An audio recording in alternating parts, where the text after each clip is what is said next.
Hello, welcome to The View from Felaban. I'm talking to Mauricio Cardenas, who is Colombia's former finance minister. Thank you for joining me. You've just concluded a discussion about the Pacific Alliance, which is a really successful example of how to work together from a country perspective within Latin America. Your session focused on financial markets integration. What are the updates? Because on that front, perhaps development has not been as fast as most would have liked to have seen. Well, thank you, Silvia. Always a pleasure to be with you and the banker. Indeed, the Pacific Alliance has achieved a lot in a relatively short period of time, but it needs to move faster. There are more challenges. There's going to be less liquidity in the world. The liquidity is going to be more discriminating. Money will flow to those countries with the best stories and the best prospects. Also, Brazil is getting its act together, and it's going to be a tough competitor if the reforms are actually implemented. So the Pacific Alliance cannot rest on its laurels. What needs to do is we have the pension funds industry, $500 billion in assets in the Pacific Alliance. We need to make sure that the pension funds in Chile are treated or treat investments in Colombia as local investments, and same for Mexico, so that we really have an integrated capital markets. And the passport of funds also needs to be implemented. Mexico needs to enact a law establishing the passport of funds.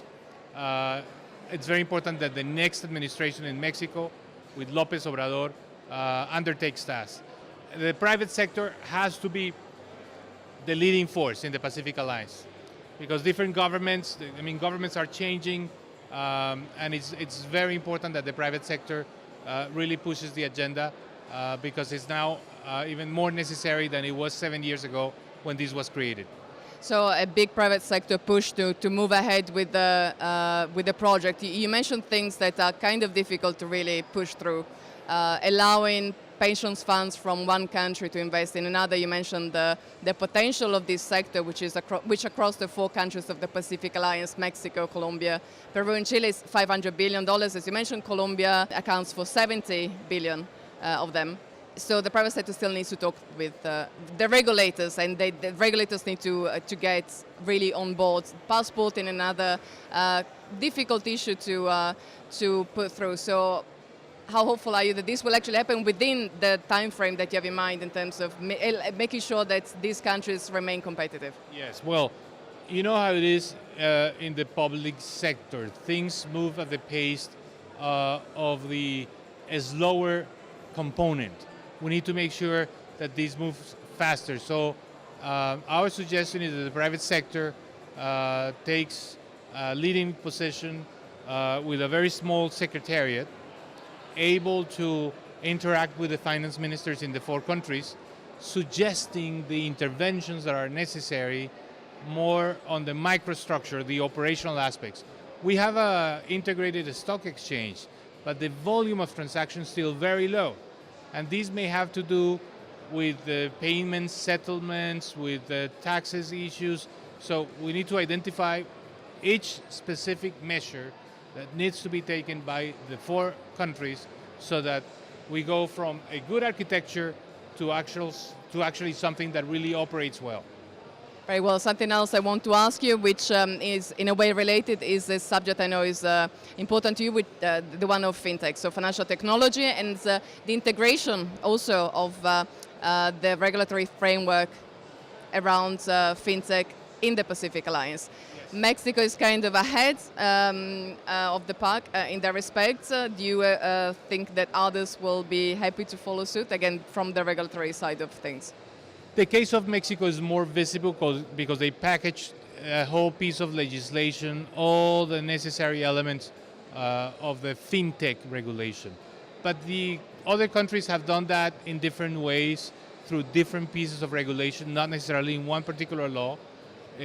Colombia is also well ahead. Colombia has the regulation for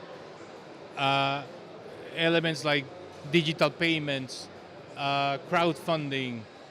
So the good thing about this is a new regulation in all the four countries, and it's been harmonized from its very initial step.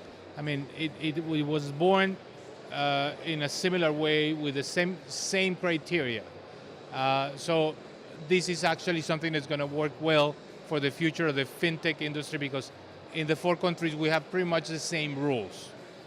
Mexico being one case of a country that did this with one particular law, but the other countries have done similar things through different instruments.